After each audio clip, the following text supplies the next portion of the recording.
A'udzubillahi minasyaitonirrajim. Bismillahirrahmanirrahim.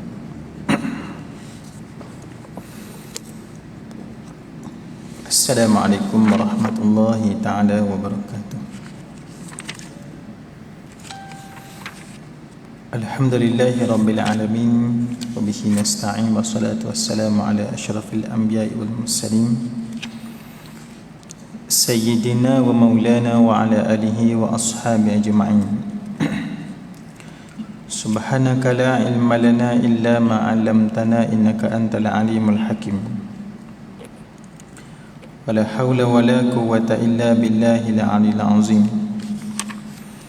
Wa nusalli wa nusallim ala nabiyil karim al-mustafa sallallahu alaihi wasallam wa ala alihi wa ashabihi wa dzurriyyatihi wa tabi'in wa tabi'ihim bi ihsanin ila yaumiddin. Allahumma faqqihna fid din waftah alaina futuhal arifin waj'al a'malana khalisatan liwajhikal karim. Allahumma iftah bainana wa baina qaumina bil haqqi wa anta khairul fatihin. Allahumma rzuqna ilman nafi'a warzuqna fahma. Pertama sekali marilah kita sama-sama merafakkan kesyukuran kita kehadrat Allah Subhanahu wa taala. Di atas izin dan rahmat Allah Subhanahu wa taala dapat kita bersama-sama pada malam ini, diberi kesempatan dan diberi peluang oleh Allah. Mudah-mudahan dengan kesempatan dan peluang yang Allah Subhanahu wa taala berikan kepada kita pada malam ini, mudah-mudahan perbincangan kita pada malam ini, tazkirah pada malam ini, tuan-tuan diberkati dan dirahmati oleh Allah Subhanahu wa taala insya-Allah.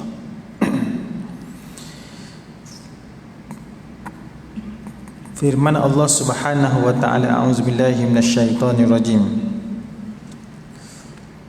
Huwallazi akhrajal ladzina kafaru min ahlil kitabi min diyarihim li awwalil hashr.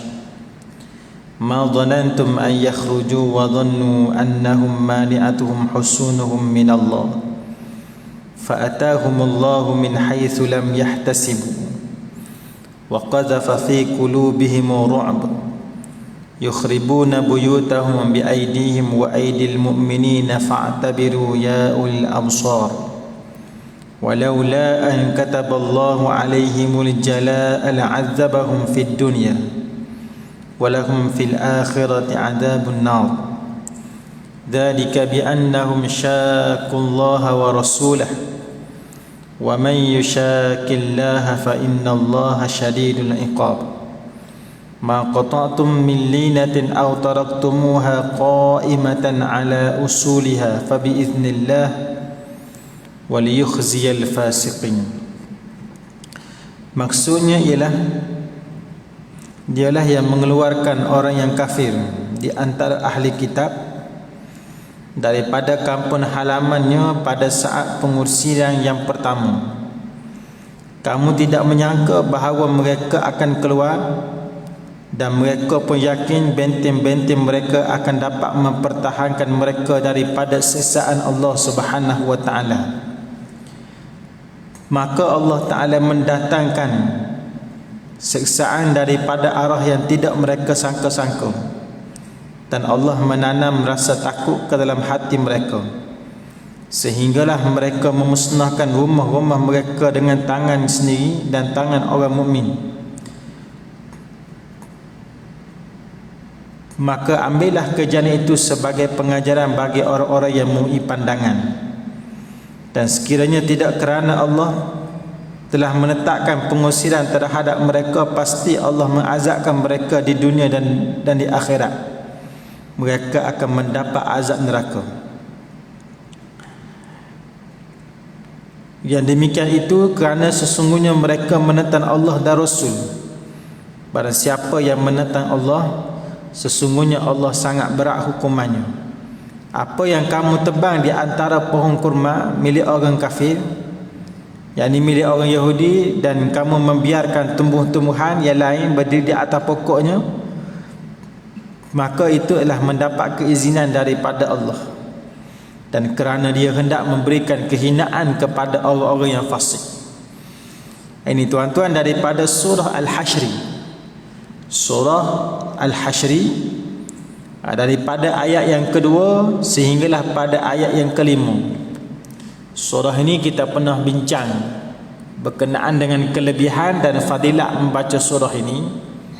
Di antaranya siapa yang membaca surah ini setiap hari, maknanya ialah malaikat akan berselawat kepada dia. Pada sehari itu malaikat akan berselawat pada dia dan malaikat akan meminta keampunan untuk dia. Begitu juga ialah sekiranya dia mati pada hari tersebut, dia dikira dia mendapat pahala mati syahid. Orang yang membaca surah Al-Hasyri sampai habis. Begitu juga dalam surah ini kelebihan yang kedua ialah sesiapa yang membaca 3 ayat yang terakhir daripada surah Al-Hasyri, 3 ayat yang terakhir dia baca 3 kali. Daripada ayat yang ke-22 sehinggalah ayat yang ke-24 dia baca 3 kali. Pada waktu pagi dia baca, pada waktu petang dia baca. Maknanya 70,000 malaikat akan berselawat pada dia daripada waktu pagi sampai ke petang. Kalau dia baca pada waktu petang, daripada petang sampai ke subuh esok. Ini maknanya berselawat, maknanya malaikat minta keampunan kepada orang tersebut. Ini kelebihan bagi orang yang membaca surah Al-Hasyri. Jadi surah Al-Hasyri ini ialah pada juzuk yang ke-28. Surah yang kedua selepas daripada surah Al-Mujadalah. Surah Al-Hasyri ada 24 ayat. Lebih kurang 3 muka. Kalau kita baca tuan-tuan tak sampai 10 minit kita baca, ataupun tak sampai 15 minit, tak sampailah 10 minit yang kita peruntukkan baca surah Al-Hasyri, insya-Allah kita akan mendapat kelebihan seperti mana yang disebut oleh baginda Nabi sallallahu alaihi wasallam. Baik tuan-tuan yang dirahmati oleh Allah, daripada surah ini iaitu pada ayat yang kedua, iaitu Allah Subhanahu wa taala membicarakan berkenaan dengan bagaimana Allah mengusir orang Yahudi daripada Madinah. Ini kisah pengusiran yang pertama Yahudi Bani Nadir daripada Madinah. Seperti mana yang kita sedia maklum bahawa Yahudi ini mereka datang ke Madinah ialah untuk menjadi pengikut kepada Nabi akhir zaman. Mereka meyakini bahawa Nabi akhir zaman tu akan lahir, dan mereka membuat persiapan untuk menjadi pengikut kepada Nabi akhir zaman. Mereka baca dalam kitab bahawa Nabi akhir zaman ni akan lahir di satu tempat, tanah yang lapang, ada batu-batu hitam, tanah yang subur, kena kepada Madinah. Jadi sebab itulah mereka berhijrah daripada bumi Palestin, kemudian mereka berhijrah pergi ke Madinah, pergi ke Madinatul Munawwarah, pergi ke Yasrib, semata-mata untuk menjadi pengikut Nabi akhir zaman. Mereka yakin berdasarkan kepada apa yang mereka baca dalam kitab.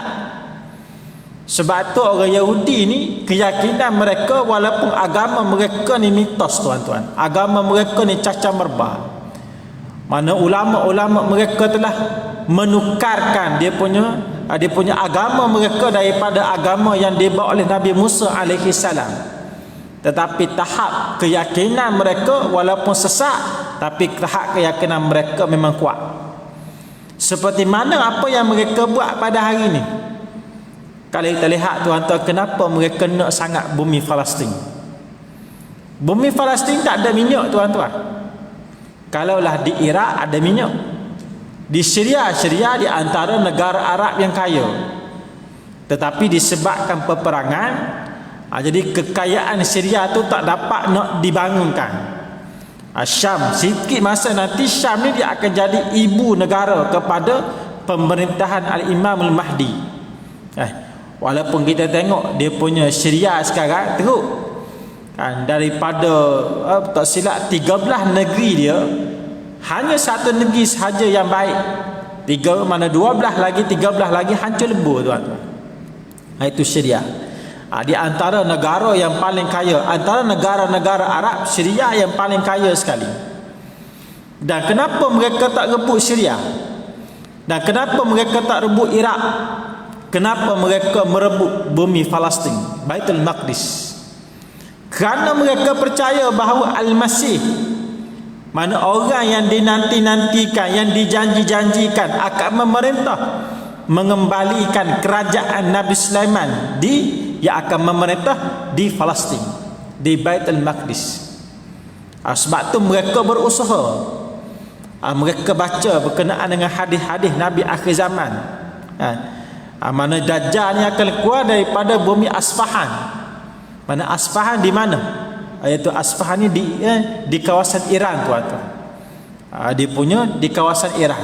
Dajjal akan keluar daripada kawasan tersebut, dan daripada Iran, kalau kita lihat ialah Iraq, Syria, nak sampai kepada bumi Palestin, mereka telah kacau dah. Mereka bermaknanya pada hari ini mereka telah membina laluan yang mudah untuk kemunculan Dajjal. Mereka yakin dengan kemunculan tadi. Mereka yakin bahawa mana satu masa nanti yang disebut sebagai sang penyelamat yang akan memerintah dunia, yang seperti mana Nabi Sulaiman dulu, maknanya mereka akan menjadi pengikut kepada Al-Masihud Dajjal. Jadi sebab tu mereka berebut sangat untuk mendapatkan Baitul Maqdis. Dan negara-negara yang nak membantu Baitul Maqdis semuanya dikacau, tuan-tuan. Dulu Mesir yang menjadi sepadan di antara Palestin. Mesir maknanya mereka kacau. Syria yang banyak dulu memberikan persenjataan kepada maknanya memberikan persenjataan kepada tentera-tentera Hamas. Juga mereka kacau. Juga Iraq di antara presidennya Saddam Hussein yang banyak menghantar roket ke bumi Palestin, mereka guling, tuan-tuan. Ini dan begitu juga yang banyak memberikan dana pendanaan dari sudut duitnya daripada negara Qatar. Mereka kacau juga Qatar. Tapi disebabkan Qatar ni terlalu kaya. Orang kaya ni kalau kita nak boikot dia, mana orang kaya ni dia tidak terkesan, tuan-tuan. Sebab tu kalau kita ni nak boikot ataupun nak marah pada orang kaya, susah. Sebab Qatar ni dia maknanya negara yang maknanya di antara negara yang kaya. Jadi walaupun ada negara-negara UAE, Saudi dan sebagainya yang buat mana boikot untuk boikot Qatar pada beberapa tahun lepas, mereka tak berjaya, tuan-tuan. Walaupun mereka nak sekat, ada negara-negara lain yang cuba nak membantu Qatar. Kenapa Qatar diserang? Kerana inilah di antara negara yang banyak memberikan dana kepada bumi Palestin. Ini nak sebut bahawa mereka ni, golongan Yahudi ni, mereka yakin bahawa sang penyelamat itu akan lahir di bumi Palestin. Sebab tu mereka serang.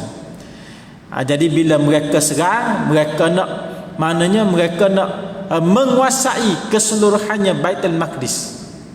Gaza kan di kawasan Gaza ni adalah bukan kawasan dalam kedudukan Baitul Maqdis. Tapi ialah disebabkan Gaza itu tempat yang dekat dengan Baitul Maqdis, Gaza itu juga diserang. Inilah di antara taktik ataupun dia punya teknik dia punya taktik ataupun dia punya strategi mereka untuk nak memastikan bahawa janji-janji mereka, keyakinan mereka itu terlaksana. Bagaimana pula kita? Kita maknanya meyakini bahawa Dajjal akan keluar seperti mana yang disebut dalam hadis. Kita yakin Dajjal akan keluar. Tetapi bagaimana persiapan kita untuk berhadapan dengan suasana tersebut? Satu suasana fitnah yang paling besar sekali. Itu tuan-tuan yang dirahmati oleh Allah. Jadi kalaupun maknanya kalau kita tengok Yahudi, walaupun akidah mereka cacat merba, mereka ni orang yang sesat, tapi keyakinan mereka kuat. Kita ni agama yang benar, tetapi keyakinan kita rapuh. Kita berada pada pihak yang benar, tapi keyakinan kita rapuh. Jadi merasakan bahawa isu Palestin adalah isu kemanusiaan semata-mata. Dia bukan isu kemanusiaan, tetapi maknanya kalau kita sebut isu Palestin adalah isu umat Islam itu sendiri. Jadi keperitan, kepayahan dia punya rakyat di bumi Palestin menjadi tanggungjawab kita, tuan-tuan, untuk memberikan sokongan, untuk memberikan dokongan pada mereka. Kalaulah sekarang kita tidak ada sensitivity, Kan? Kalau Yahud maknanya kalau kita tengok Israel serang pun kita kata bagilah negara mereka nak kan, bumi Palestin ataupun rakyat Palestin boleh lagi ataupun cari tempat lain. Kalaulah kita berfikiran dengan sedemikian rupa, kalaulah sikit masa nanti mereka meruntuhkan Masjidil Aqsa, mereka menguasai seluruhnya Masjidil Aqsa, mungkin kita juga hilang sensitivity tersebut, tuan-tuan. Kalaulah sekarang kita masih lagi berlembut, kalaulah kita tidak ada ketegasan, kita tidak ada pendirian berkenaan dengan perkara ni, kalau sikit masa nanti mereka buat benda yang lebih teruk, mesti kita akan merelakan perkara tersebut berlaku. Itu tuan-tuan. Walaupun dalam negara kita ni banyak kita ada masalah. Masalah PKP lagi, masalah anak pembelajaran anak lagi. Tapi masalah ini perlu kita, maknanya walaupun masalah ni jauh, itu juga tetap perlu menjadi fokus kepada kita. Jangan sampai kita ada masalah di sini, kita meninggalkan ataupun melunturkan pegangan tu tadi. Disebabkan masalah kita ni banyak, lalu kita melunturkan pegangan dan dia punya prinsip kita untuk menyerahkan negara umat Islam kepada penduduk Yahudi tadi. Jadi sebab tu kalau kita nak sebut, ialah sebut Yahudi, tuan-tuan. Sebab Israel ni maksudnya ialah kekasih Allah. Israel, Bani Israel merujuk kepada Bani Israel, anak kepada kekasih Allah. Siapa kekasih Allah? Iaitu Nabi Ya'qub alaihi salam. Kalau kita sebut Israel, maknanya itu ialah kekasih Allah. Nama negara tu mereka letakkan kekasih Allah. Jadi tapi sedangkan mereka ni adalah orang yang melawan Allah Subhanahu wa taala. Itu. Sebab tu dalam Quran Allah Taala gunakan 3 perkataan. Tentang Yahudi ni Tuhan gunakan 3 perkataan. Perkataan pertama, ada kalanya Allah Taala menggunakan ahlu kitab. Seperti mana pada ayat yang kedua ni Allah Taala gunakan akhrajal ladzina kafaru min ahli kitab. Dialah yang mengeluarkan golongan ahlu kitab yang kufur daripada Madinah, daripada rumah-rumah mereka. Ahlu kitab merujuk kepada orang yang diberikan kitab daripada Yahudi dan juga daripada Kristian, daripada Nasara. Orang yang diberi kitab lalu mereka seleweng kitab tersebut, ni golongan ahlu kitab. Perkataan yang kedua Tuhan guna ialah perkataan Bani Israel. Bila sebut Bani Israel ialah merujuk kepada golongan Yahudi, ada yang baik dan juga ada yang jahat. Daripada bangsa mereka tu ada yang baik, ada yang jahat. Sebab ada juga yang memeluk Islam. Puak Bani Israel yang peluk Islam. Puak Yahudi Bani Nadir ada juga yang memeluk Islam. Di antaranya ialah Abdullah bin Salam yang peluk Islam, yang datang jumpa dengan Nabi sallallahu alaihi wasallam, maknanya dia bertanyakan beberapa soalan pada Rasulullah, kemudian dia memeluk Islam. Mana ada juga yang peluk Islam, ada yang baik. Dan perkataan yang ketiga Tuhan guna ialah Yahudi. Bila Tuhan guna Yahudi, itu menunjukkan bahawa Yahudi ni maknanya adalah daripada mereka yang jahat saja, tuan-tuan. Ini sebab tu kalau kita guna perkataan ialah mana Yahudi, Zionis, mana mereka yang pelampau. Sebab tu di dalam hadis juga menyebut bahawa ialah Dajjal, dia akan keluar dan diiringi di belakang dia seramai 70,000 orang daripada kalangan Yahudi. Bukan daripada kalangan Bani Israel, daripada kalangan Yahudi, yang merujuk bahawa mereka ni 70,000 orang yang Yahudi itu ialah golongan yang jahat, tuan-tuan. Lebih-lebih lagi wujudnya golongan yang ekstremis pada hari ini, yang menjadi punca peperangan di Palestin pada hari ini. Kalau kita baca dia punya geopolitik di Israel sendiri, ialah maknanya ialah yang menjadi punca ialah kerana ada di kalangan mereka yang ekstremis, yang bersama-sama dengan kerajaan mereka. Jadi mereka ambil langkah untuk maknanya untuk membunuh dan mengusir maknanya ialah penduduk Palestin daripada bumi mereka. Kisahnya bermula di Syekh Jarrah. Atau boleh cek baliklah kenapa mana peperangan yang ketiga ni, peperangan pada tahun ni, maknanya pada tahun ni lebih kurang dalam 23 Ramadan, 25 Ramadan pada baru ni ialah tercetusnya peperangan ni. Kita kena tahu tempatnya di mana tempat dia, barulah kita boleh ceritakan pada orang.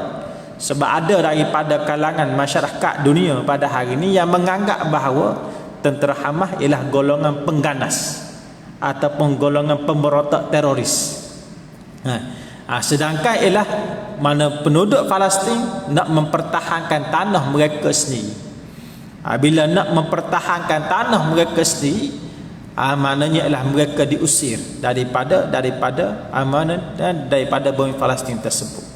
Mana ini ialah isu umat Islam, tuan-tuan.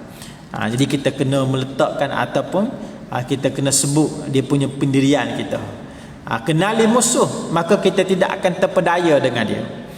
Sebab kita bimbang kita ni termakan dengan agenda musuh. Kan sebab kadang-kadang orang kita ni bila ulama sebut dia susah nak terima. Dia susah nak percaya bila ulama cerita satu benda, orang Islam cerita satu benda, dia susah nak percaya. Tapi bila musuh cerita benda-benda ni, perkara-perkara ni, mereka ni mudah nak percaya.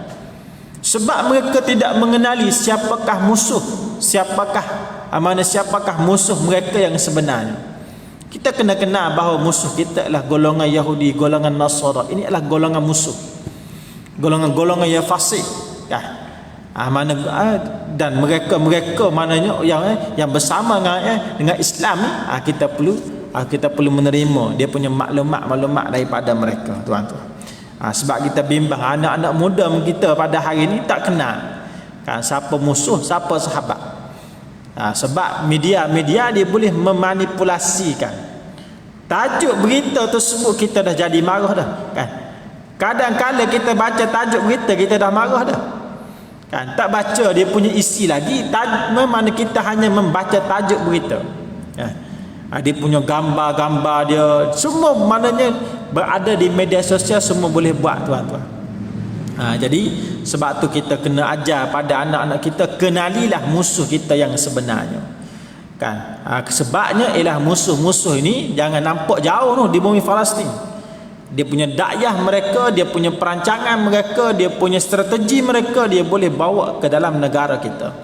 Mereka boleh hantar ejen-ejen mereka, dia punya anak-anak didik mereka, anak-anak buah mereka, konco-konco mereka untuk menyelewengkan akidah umat Islam.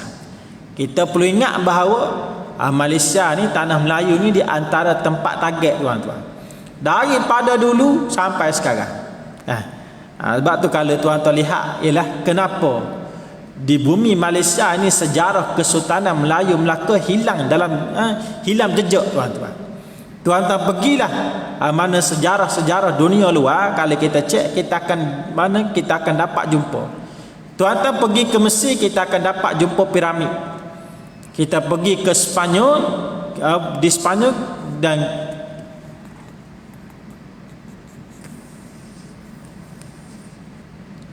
mana sebagai contoh di Spanyol, kan, dia pun jejak-jejak dia punya peninggalan kerajaan Islam dulu, kita boleh tengok, tuan-tuan. Di Turki sama juga, kan. Di Turki dengan Masjid Biru dan sebagainya. Tetapi bila sampai dalam negara kita tak jumpa jejak, tuan-tuan. Di mana bekas istana Melaka, masjid, maknanya dia punya masjid Melaka dulu, kita tak pernah jumpa jejak-jejak. Kalau kita pergi ke Melaka pada hari ini, kan, kalau tuan-tuan pergi Melaka, kita tak jumpa dia punya sejarah peninggalan kota Melaka. Kita tak pernah jumpa. Yang kita tengok ialah kota Formosa. Yang kita jumpa ialah kapal perang daripada Belanda. Sedangkan kapal daripada tanah Melayu dulu kita tak jumpa, tuan-tuan. Kesan tu hilang. Sejarah berkenaan buku-buku tulisan ulama-ulama pada zaman Kesultanan Melayu Melaka juga hilang daripada jejak, tuan-tuan. Takkanlah kerajaan yang begitu besar tidak dicatatkan dia punya sejarah dia, kan. Mesti ada orang yang telah menghilangkan perkara tersebut. Mesti ada sesuatu kenapa mereka menghilangkan kerajaan apa sejarah kerajaan Islam Melayu Melaka ni. Cuma sekarang ni ada nak cari sejarah Melaka kena pergi ke Turki. Kena pergi ke tempat-tempat luar tu. Pergi ke Jepun dan sebagainya, barulah kita dapat jumpa sejarah berkenaan dengan Melayu Melaka ni macam mana. Nak baca sejarah berkenaan dengan Hang Tuah, mana ada pengkaji sejarah kita terpaksa pergi ke Jepun. Kerana ada hubungan baik antara kerajaan Islam Melayu Melaka dengan Jepun dulu. Kalau kita baca, kalau tanya kan berkenaan dengan sejarah Hang Tuah, yang orang kenal ialah mana dia bergaduh ataupun berperang dengan Han Jebak, tu je dah. Berperang dengan Han Jebak, lalu dia ataupun satu lagi ialah kisah apabila dia ni balik daripada berguru dengan seorang daripada guru dia, balik ke rumah tengok ada orang mengamuk, kemudian dia kalahkan orang mengamuk tersebut. Tu je kalau orang tanya berkenaan dengan Hang Tuah, tu je maknanya perkara yang boleh kita ceritakan tuan-tuan. Sedangkan lebih daripada tu lagi. Sebab kerajaan Islam Melayu Melaka ni memerintah ratusan tahun. Mesti ada sejarah dia. Di antara tempat mana pelabuhan ketiga yang terbesar pada zaman tersebut, menjadi maknanya bahasa yang dipertuturkan di pelabuhan Melaka hampir 73 bahasa. Dan bahasa Melayu merupakan bahasa perantaraan. Ini dia punya kehebatan pada zaman dulu. Jadi nak sebut bahawa kita mengenali musuh, maka kita akan dapat mengalahkan mereka. Jadi baik-baik kita lihat pada dalam surah ini, dalam surah ayat yang kedua ni, iaitu Allah Subhanahu wa taala sebut dialah yang telah mengeluarkan golongan kafir daripada ahli kitab, keluar daripada rumah-rumah mereka pada hari pengusiran yang pertama. Yahudi Bani Nadir yang disebut oleh Allah Ta'ala dalam surah ini adalah Yahudi yang pertama yang diusir daripada Madinah. Selepas daripada tu ada lagi kisah-kisah siri-siri pengusiran Yahudi daripada Madinah. Sehinggalah pada zaman pemerintahan Khalifah Umar, maknanya pada pemerintahan Umar Al-Khattab, semua Yahudi diusir daripada Madinah. Itu dia punya pengusiran. Kisah yang pertama ialah pada pengusiran Yahudi Bani Nadir. Ma dhanantum ayakhruju, ni yang disebut oleh Allah Ta'ala. Ma dhanantum, kamu tidak sangka bahawa mereka itu akan diusir daripada Madinah. Umat Islam yang Nabi suruh para sahabat kepung perkampungan Yahudi Bani Nadir pada waktu tersebut, ada daripada kalangan sahabat yang tak yakin tuan-tuan. Sebab mereka ni berada dalam satu tembok yang tinggi. Kalau sekadar kepung saja mereka ni tak kalah. Nak kalah macam mana? Sebab nak serang tak boleh. Nak serang Yahudi Bani Nadir pada waktu tersebut tak boleh, sebab mereka bersembunyi di di sebalik tembok yang tinggi. Hanya kepung sahaja. Para sahabat tidak menyangka bahawa mereka boleh menang pada waktu tersebut. Wa dhannu annahum mani'atuhum husunuhum. Mereka juga sangka bahawa mereka dapat mengangkis segala serangan-serangan, sesaan-sesaan daripada Allah. Mereka sangka bahawa tidak ada orang yang boleh mengalahkan mereka pada waktu tersebut. Wa dhannu annahum mani'atuhum husunuhum minallah fa'atahumullahu min haitsu lam yahtasibu. Maka pada waktu tersebut Allah Ta'ala mendatangkan musibah, mendatangkan sesaan daripada perkara yang mereka tak sangka-sangka tuan-tuan. Bila mereka rasa mereka kuat, mereka tak dapat nak dikalahkan, seperti mana pada hari ini mereka buat, Yahudi di Palestin mereka buat dia punya satu tembok yang tinggi. Mereka seolah-olah memenjarakan dia punya rakyat Palestin. Dia punya tembok mereka buat tu sejauh 700 km tuan-tuan. Tembok yang begitu tinggi 700 km. Kalulah daripada Selangor ni balik KL lebih kurang dalam 400 km. Mana Selangor balik Kelantan 400 km. Dia punya daripada Johor dia kena balik ke Perlis. Sampai ke tidak 700 km tuan-tuan. Dia punya tembok tu tinggi, dia punya tembok tu panjang 700 km. Ini mereka merasakan bahawa tidak ada orang yang boleh mengalahkan mereka. Sebab mereka bersembunyi ataupun mereka dikelilingi oleh satu tembok yang tinggi. Buatlah apa pun mereka rasa mereka dapat menang. Wa qadzafa fi qulubihim ru'b. Pada waktu tu Allah Ta'ala mencampurkan dalam diri mereka perasaan gerung, perasaan takut. Walaupun duduk dalam tembok, tapi Allah Ta'ala campurkan perasaan takut. Para sahabat duduk di luar tembok, walaupun tak berlakunya peperangan, pertumpahan darah, tetapi bagaimana Allah Ta'ala tunjukkan kegerunan tu ada tuan-tuan. Walaupun tak berperang lagi kan, walaupun Nabi duduk di luar tembok, tapi rasa gerung, rasa takut kepada tentera Islam tu tinggi tuan-tuan. Akhir sekali mereka mengaku kalah. Gerung, mereka mengaku kalah. Lalu mereka keluar daripada Madinah tersebut. Mengaku kalah, bila keluar lalu mana Allah Ta'ala maknanya memerintahkan supaya mereka mesti meninggalkan harta-harta mereka. Yang boleh mereka bawa ialah barangan-barangan yang boleh dimuat oleh unta saja. Jadi sebab tu kita faham daripada kisah ni.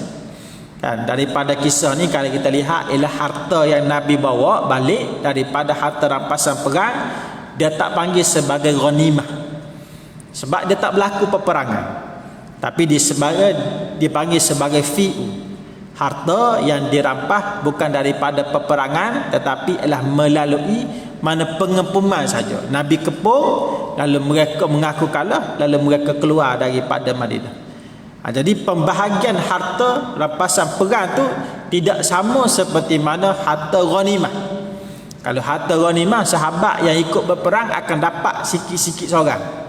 Tetapi harta ni tidak Nabi ambil, kemudian Nabi bagi kepada puak muhajirin yang miskin, dan juga Nabi serahkan kepada ada daripada kalangan sahabat Ansar yang miskin. Bukan semua orang pergi terdapat harta rampasan perang. Maknanya kerana pembahagian harta rampasan perang tersebut tak sama tuan-tuan. Maknanya dalam peperangan ni tidak berlakunya pertumpahan darah, tapi mereka ni keluar daripada Madinah. Allah Ta'ala nak tunjuk pada kita bahawa kalau Allah Ta'ala nak bagi kemenangan kepada sesuatu, mana sesuatu orang tu, mana Allah Ta'ala boleh bagi tuan-tuan. Walaupun tak berlaku peperangan pun, walaupun Nabi tidak walaupun tidak berlaku pertumpahan darah, tapi tetap juga dapat mengalahkan golongan Yahudi tadi. Sebab tu kalau kita membiarkan perkara tu berlaku, kita biarkan orang segan pun, kita tak bagi sumbangan, kita tidak menyatakan pendirian kita. Kalau Allah Ta'ala nak bagi kemenangan, mana tentera Islam akan menang juga. Sumbangan yang kita bagi ni kadang-kadang tidak memberikan kesan kepada natijah. Tapi yang kita nak ialah adakah ada punya sumbangan yang kita bagi tersebut akan diterima dan akan mana sumbangan yang kita buat, perkara yang kita buat tersebut akan diterima ataupun akan dipersoalkan oleh Allah Subhanahu Wa Taala. Sebab kalau kita duduk senyap tuan-tuan, kita duduk saja-saja, kita tak nyatakan pendirian kita walaupun kita boleh buat, kita bimbang, Allah Taala akan tanya kita. Tuhan akan tanya, sebab kita dia duduk di atas dunia ni, Tuhan suruh beribadah. Mana bagi sumbangan, menyatakan pendirian, bersungguh-sungguh, itu di antara ibadah tuan-tuan. Bukan kita ni mengharapkan kemenangan. Seperti mana yang Nabi sebut dalam satu hadis, Nabi kata Islam ni dia seperti mana roda. Waktu Islam tu kadang-kadang ada duduk atas, ada duduk bawah. Walaupun Islam tu berada di atas atau di bawah, kamu mestilah bersama-sama dengan Islam. Sama jugalah kita pada hari ni. Jadi kena ajak semua orang supaya menyatakan pendirian dan membantu sikit sebanyak perjuangan daripada mana perjuangan dia punya penduduk Islam yang berada di bumi Palestin. Yukhribuna buyutahum biaidihim wa aidil mu'minina fa'tabiru ya ul absar. Wahai orang-orang yang memiliki pandangan mata hati. Lalu Tuhan sebut kalaulah tidak dicatat oleh Allah Subhanahu Wa Taala dalam takdir, nescaya Allah Ta'ala akan azab mereka dunia dan di akhirat. Mana Allah Ta'ala telah tetapkan bahawa mereka ni akan diusir daripada Madinah. Mana mereka diusir kerana mereka ni menawar Allah dan Rasul. Dzalika bi annahum syaqullaha wa rasulah Ini kerana mereka ni menentang Allah dan juga menentang Rasul. Ini adalah dengan jelas Allah Ta'ala menyatakan pada kita bahawa golongan Yahudi ni, golongan Nasara ni adalah golongan musuh kepada Islam. Jadi wa man yushaqillaha fa innallaha syadidul iqab. Dan sesiapa yang menentang Allah dan Rasul, maka sesungguhnya ialah azab Allah Ta'ala itu amatlah pedih. Itu tuan-tuan yang dirahmati oleh Allah Subhanahu wa Ta'ala. Jadi kita bincangkan tajuk ni ataupun ayat ni tuan-tuan supaya kita ni bagi semangat sikit. Dia punya isu ni tengah panas. Tengah panas, bagilah kita ni ada pemahaman. Bukan kita sokong bermusim, tidak. Kalau lepas ni reda kan, kita juga sokong menyatakan pendirian kita pada tahap yang sama. Dia punya semangat, dia punya pemahaman ni dia tidak boleh berubah. Berlaku peperangan ke tak berlaku peperangan ke, dia punya pendirian tu mesti tak sama tuan-tuan. Prinsip dia jangan berubah. Sebab kadang-kadang orang kita ni waktu peperangan ni semangat, bila lepas senyap, lepas daripada ni senyap kan. Dia tidak menyatakan pendirian, dan mana dia tak ambil hal, mana dia tidak mengambil tahu berkenaan dengan perkara-perkara yang berlaku di luar sana. Jadi itulah tuan-tuan yang dirahmati oleh Allah Subhanahu wa Ta'ala. Jadi apa yang boleh kita simpulkan pada malam ni tuan-tuan, ialah golongan-golongan Yahudi ini golongan yang disebut oleh Allah Subhanahu wa Ta'ala sebagai mereka yang memusuhi Allah dan Rasul. Itu yang pertama sekali yang mesti kita sedar. Yang kedua ialah maknanya mereka ni, golongan Yahudi, mereka meyakini bahawa tentang sesuatu perkara dan mereka berusaha untuk melaksanakan perkara tersebut. Mereka yakin perkara tu dan mereka yakin dan mereka akan melaksanakan perkara tadi. Seperti mana mereka yakin kedatangan Nabi akhir zaman, sama jugalah mereka yakin bahawa kedatangan Al-Masihud Dajjal. Kalau mereka boleh berhijrah ratusan tahun sebelum daripada kedatangan baginda Rasulullah, sama juga apa yang mereka buat untuk menantikan kedatangan Al-Masihud Dajjal. Jangan pula kita mengikut rentak mereka tuan-tuan. Maknanya macam tu. Jadi dan apa yang berlaku pada hari ini ialah kena melihat dari sudut geopolitik mana Islam.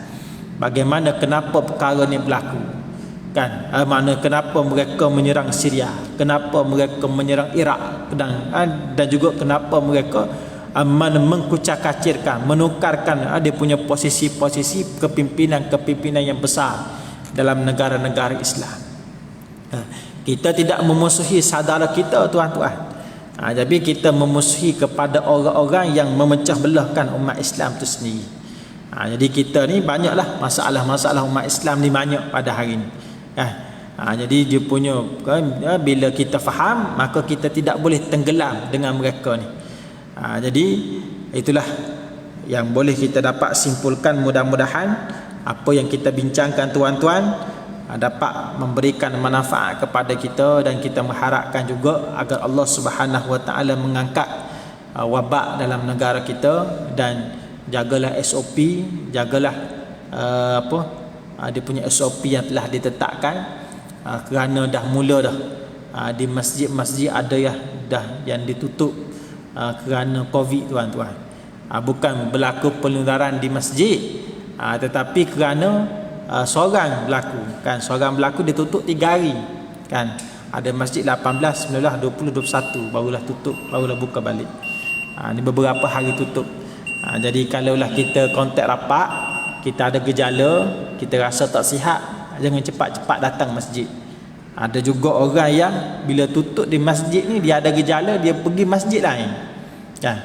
Jadi dialah yang pembawa daripada masjid ni pergi masjid tu, pergi masjid 3 masjid kena. Jadi kita kalau boleh kita elakkanlah benda-benda tersebut. Kalau kita rasa kita ada gejala, kita tak nak buat test, kita duduk rumah dulu. Kita kuarantinkan diri kita dulu. Mudah-mudahan kita susah payah ni tuan-tuan dikira sebagai amalan soleh di sisi Allah. Jangan kita buat kita ni mandegir dan sebagainya. Maknanya walaupun ramai yang tak percaya Covid ni ada. Jadi kita biarkan orang-orang tersebut. Kita bila kita tengok dia punya data dan sebagainya, kita perlu bukan percaya 100%, tapi itulah yang diajar. Kerana wabak pernah disebut oleh Rasulullah, maka kita perlu jagalah dia punya SOP seperti mana yang disebut oleh mana yang telah diletakkan oleh kerajaan, kerana itu bertepatan dengan apa yang disebut oleh baginda Nabi sallallahu alaihi wasallam. Baik, cukup sekadar saja. Mudah-mudahan Allah Subhanahu wa taala merahmati dan memberkati pertemuan kita pada malam ni yang baik kita datang daripada Allah. Yang butuh kelemahan saya, assalamualaikum warahmatullahi taala wabarakatuh. Amin amin rabbal alamin. Allahumma yanfa'na bima 'allamtana wa 'allimna mimma yanfa'una. Rabbana atina fid dunya hasanah wa fil akhirati hasanah wa qina adzabannar. Sallallahu alaihi wasallam Muhammad wa ala alihi washabbihi. Alhamdulillahirabbil alamin. Allah